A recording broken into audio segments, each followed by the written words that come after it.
Okie doke. So I've decided that Tuesday is going to be the day that I post these storytime videos. So each Tuesday you'll get a new chunk of this video. What I've done going forward, just as the story gets a little bit more explicit, I've set up a tier on my Patreon where you can pay just $3 a month. That was the cheapest that I could set the tier as. You can pay $3 a month and then you just have access to the readings of the stories. So you'll be able to access those even if YouTube deems them to be too racy.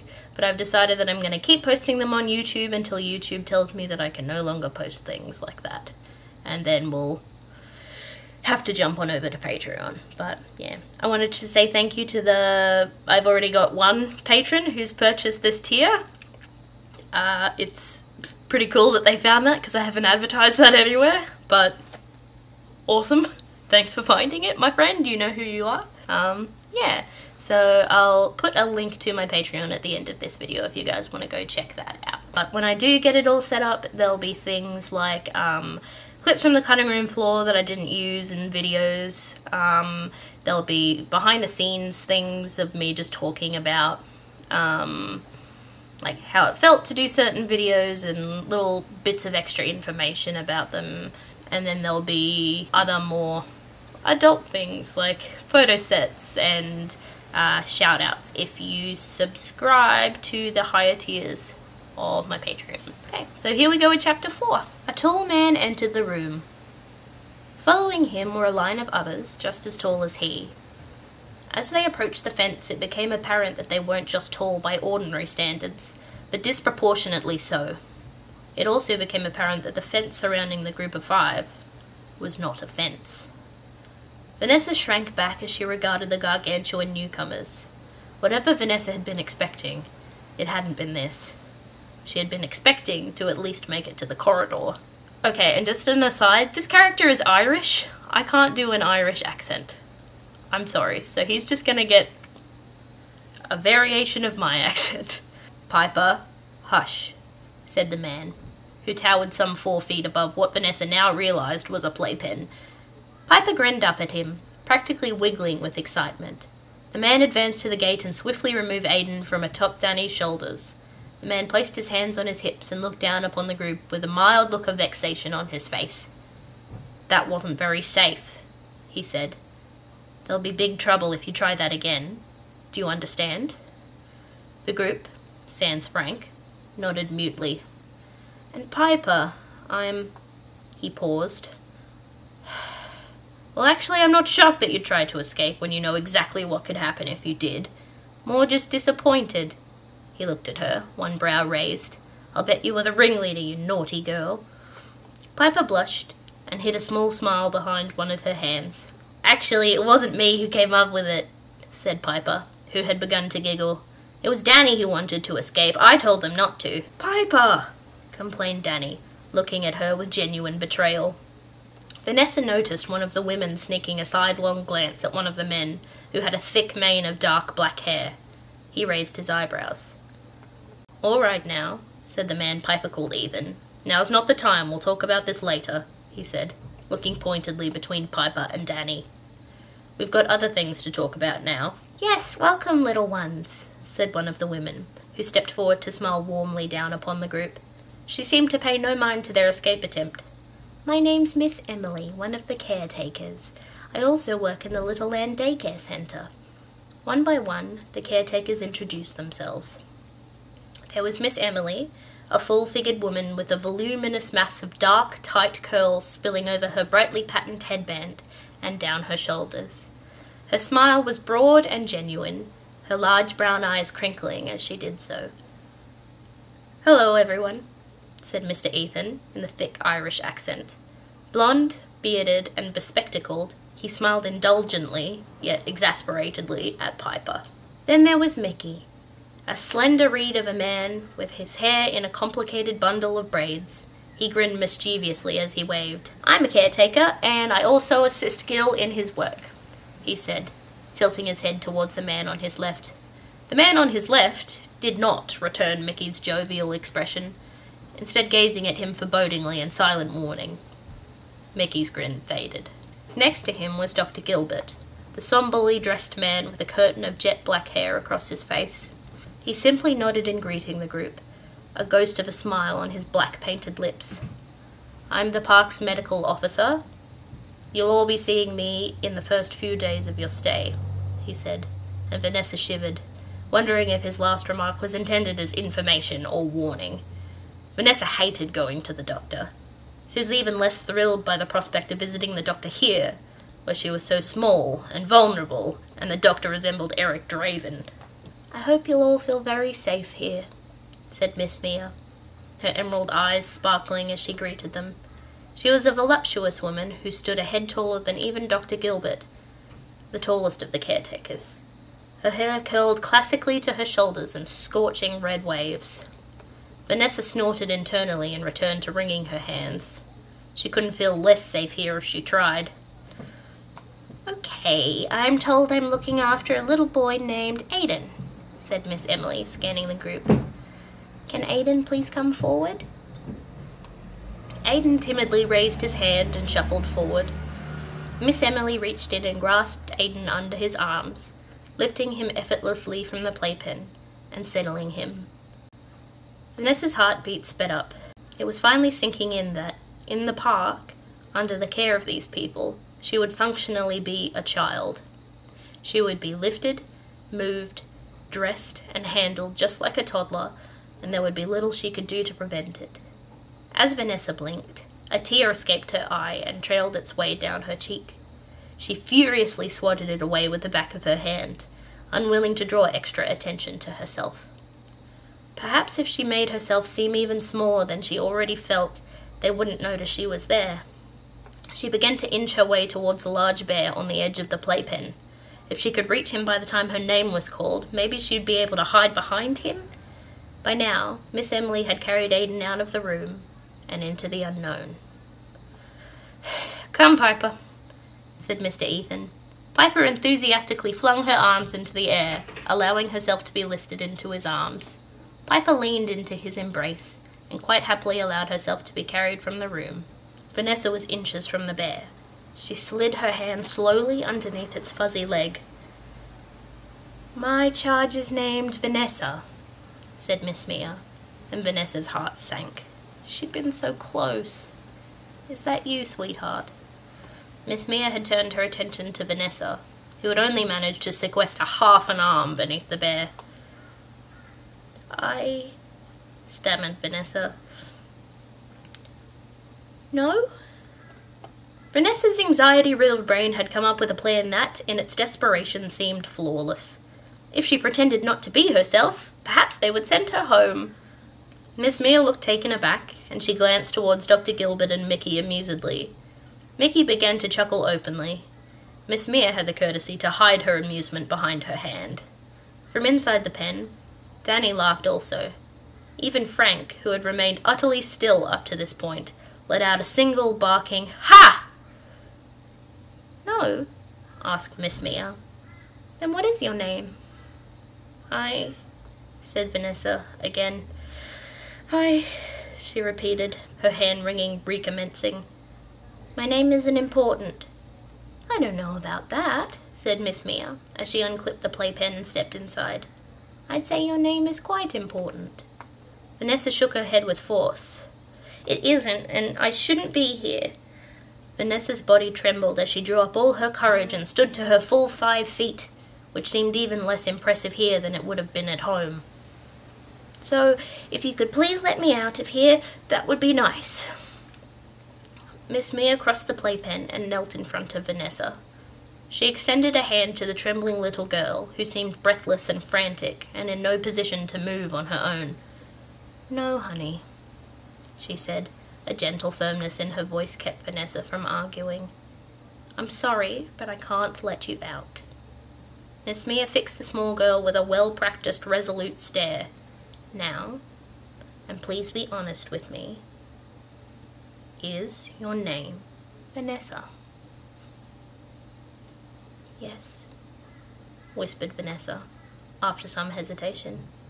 Vanessa kept her eyes fixed squarely on her toes. "Good girl," said Miss Mia, smoothly straightening up from her crouching position. "Come with me." With that, Miss Mia plucked Vanessa from her sitting position in a single fluid motion. Vanessa struggled briefly, in shock from the swift retrieval. Miss Mia carried Vanessa as one might carry a toddler, with Vanessa's weight against her chest, one hand wrapped around her back, the other firmly supporting her bottom. It was only when the forearm touched her skin that Vanessa realized she hadn't been provided with any underwear. Vanessa, deeply shamed, rested her head against Miss Mia's chest and squeezed her eyes shut. Curiosity got the best of her after she'd been carried from the room and down what felt like an endless hallway. Miss Mia had spent the short trip patting Vanessa on the back and making the kind of soothing shushing noises that send babies straight into peaceful slumber. Vanessa opened her eyes just as they were entering a brightly lit, white-tiled bathroom. "Okay, honey, it's time for a bath." Miss Mia sat Vanessa down to sit on the floor before bending over the bath to deposit the plug in the drain and fill the tub. Vanessa noted the immense bathroom didn't feature any toilets, only a row of sinks and a large porcelain tub. Vanessa watched Miss Mia reach up to a high shelf and retrieve a plastic stool, which she placed into the tub and secured in place. Miss Mia turned to Vanessa, and Vanessa swallowed hard. She was fighting not to cry, a battle she appeared to be losing. "Okay, sweetheart, let's get this off." Miss Mia reached around behind Vanessa's back and removed her apron and her blue dress, which fell to the floor in a puddle around Vanessa's ankles. Miss Mia knelt and removed her shoes. The tiled floor was cool on Vanessa's bare feet. Seemed she'd only been made to dress in these garments a few minutes ago. Vanessa wondered if she had been made to go through her ordeal in the booth for some ulterior reason, only to be stripped not 30 minutes later. Perhaps it was a test of obedience. Vanessa only had one moment to soak in the humiliation of being undressed yet again by a relative stranger. She was soon hoisted into the air and lowered into the waiting tub. The water was warm, and it soothed her. Vanessa, while still riddled with anxiety, was calmed some. A warm bath always had the ability to distract her from whatever negative emotion she happened to be feeling. But the humiliation and the anxiety were amplified, though, the second Miss Mia actually began to bathe her. She squeezed her toes together and held her breath. This woman was twice her size and possessed more than double her strength. Vanessa was alone in a completely foreign location. A foreign location where she would be under the control of a woman who towered over her. A foreign location where said woman had the power to turn Vanessa over her knee. A foreign location where that was a distinct possibility due to her escape attempt. A foreign location where she would be required to wear... Vanessa shuddered and tried not to think about that part.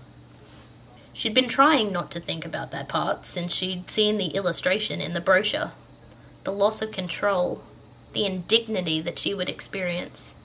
It caused a great swelling of deep fear in her stomach, a fear that she'd been denying since she arrived in the park.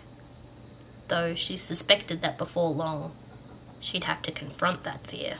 "So, Vanessa," said Miss Mia, her tone light, "would you like to tell me a little bit about yourself?" Stammered Vanessa after a pause.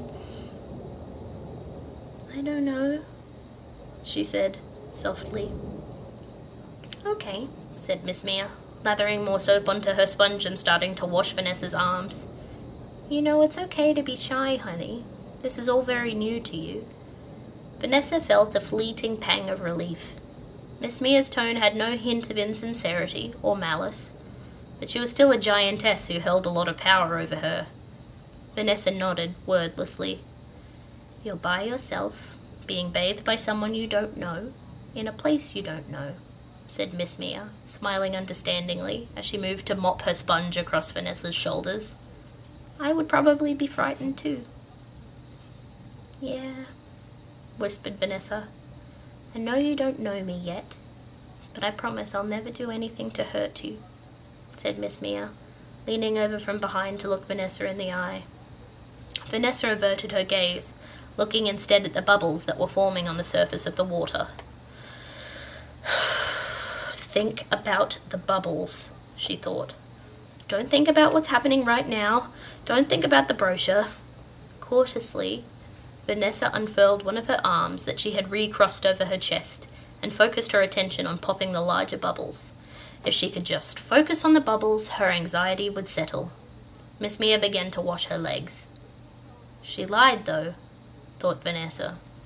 Do you really think you're safe here? She didn't lie. How did she lie? Vanessa thought, and popped another bubble, harder this time. Her finger made a plink noise as she did. She's going to hurt you, thought Vanessa. Vanessa jabbed harder at the bubbles. Go on, ask her. Ask her why she lied. Ventured Vanessa. Can I please ask a question? Asked Miss Mia, who was lifting Vanessa's leg just above the water in order to sponge her feet. Of course. What's that? Why did you say you wouldn't hurt me? Asked Vanessa, haltingly. Vanessa ceased popping bubbles and began instead to wring her hands. If the brochure says I'm going to get... Vanessa, discomfited, trailed off. You mean, why might you be spanked, honey? Miss Mia lowered Vanessa's foot, now clean, into the water. She leant closer and propped her elbow up on the edge of the tub. The fiery blush that had appeared on Vanessa's cheeks burned even brighter. Mutely, she nodded. Ah, I understand, said Miss Mia. Well, the answer is, I don't know, darling. How often you're spanked is entirely up to you, she said, echoing Piper's words from earlier. She gave Vanessa a gentle smile. If you're a good girl, and you behave for me, you might never have to go across my knee. Vanessa thought this unfair for a myriad of reasons. Chief among them were, 1, she was a good person. 2, she wasn't a little girl. And most of all, 3, she didn't want to be spanked. I don't want to be She couldn't finish the word. You can say it, sweetheart. Go on, Miss Mia said reassuringly. Vanessa took a deep breath. How strange that it could be so difficult to utter a single word. Spanked, muttered Vanessa, her stomach twisted in humiliated knots. Miss Mia nodded and once more picked up her sponge. Oh? She asked. Why is that? And as an aside, she instructed Vanessa to stand up and turn to her left. Vanessa did as she was bid, and gasped when she felt the sponge dab her behind. She covered her face with her hands and groaned. I don't need a Vanessa sucked in another deep breath. Spanking, she finished. Oh? Asked Miss Mia simply, continuing to cleanse her there. Vanessa felt the sponge nose in between her thighs. With a little yelp, she spread her legs slightly and allowed the sponge to cleanse her most private place. The arousal was instant and uncomfortable, making Vanessa's legs shake. Miss Mia was merciful, however, and was soon moving her hands down her thighs. Vanessa sat back down at Miss Mia's instruction, thankful for the water's ability to shroud her nudity, minimal as it was. Yeah, I don't need to be. I'm not a baby. Said Miss Mia as she sighed gently. I'm afraid that for the next month, that's exactly who you are, sweetheart. Vanessa let out a quiet whimper, an unhappy sound. It expressed all the pent-up fear, shame, and apprehension that had been swirling around her brain since she entered the playpen earlier. For the second time that hour, Vanessa began to cry.